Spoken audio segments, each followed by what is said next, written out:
And joining us now is In Focus health correspondent Lindord Moudou with a look at traditional medicine. Hi, Lindord. Hello, Dimiake.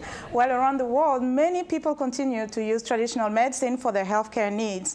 In industrialized countries, adaptations of traditional medicine are termed complementary or alternative. The World Health Organization says in many developed countries, up to 80% of the population has used some form of alternative medicine. At least 80% of the population in sub-Saharan Africa relies on traditional healers. Herbal medicines are the most lucrative form of traditional medicine, and more than 100 countries have regulations for herbal medicine.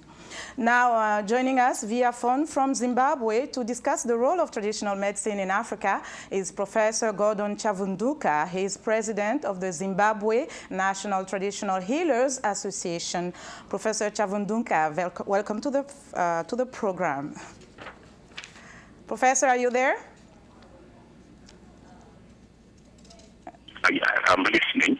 Great, great. First off, let me ask you this. Why do you think that traditional medicine remains so popular in the African society?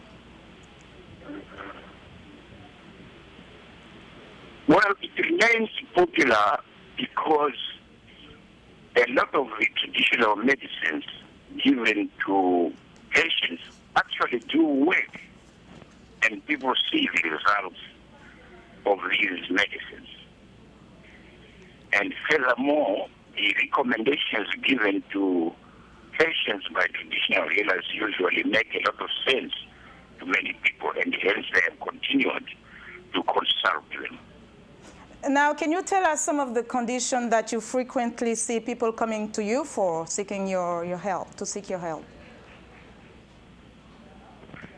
But we recognize in Zimbabwe two types of sickness, of illness. One is what we call natural illnesses, and the other category consists of what we call social illnesses, which are caused by things like spirits and witchcraft. So when people are faced with an illness, they usually first of all want to know which category the illness is. If it's natural, then it can be referred either to modern medicine or to traditional medicine. But if it's social or cultural, then modern medicine does not help. These kinds of illnesses are referred to traditional healers. So you talked about the fact that sometimes you refer them to modern medicine, which clearly demonstrates that there is some kind of partnership between traditional and modern medicine, would you say? Yes, we now work very closely with the scientists, modern scientists and doctors, and we already know now which types of illnesses that should be referred to modern medicine and which ones should be referred to traditional medicine. And we recommend accordingly to the patients who come for treatment. Now tell us about, we know today that HIV/AIDS, of course, it's a problem not only in Africa but around the world. Tell us about how you address this specific illness. Well, the first thing that we did was to decide whether HIV the illness is natural or social cultural, as I've indicated before.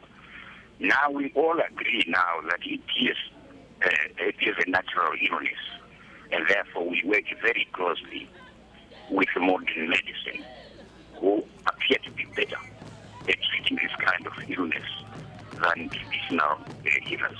Okay, and now quickly tell us, in 2002, WHO has put together its first ever strategy on traditional medicine. How has this impacted your work as a provider? Well, the World Health Organization has been of great assistance to us, mainly to clarify these issues to the members of the public, and also to educate the public about the importance or the role that traditional medicine still plays. So we work very closely with them. As I say, we work both with modern and traditional medicines, following the guidelines from the World Health Organization. Great, Professor Chavunduka. That's all the time we have. Thank you so much for joining us from Zimbabwe. Thank you very much. And Dimiake, that was Professor Gordon Chavunduka joining us from Zimbabwe. Back to you. Very interesting discussion, Thank you so much for that segment on traditional medicine. Sure. And for our audience, please be sure to watch for Lindord Moudou every Tuesday and Thursday. She always has the latest health news in Africa right here on In Focus.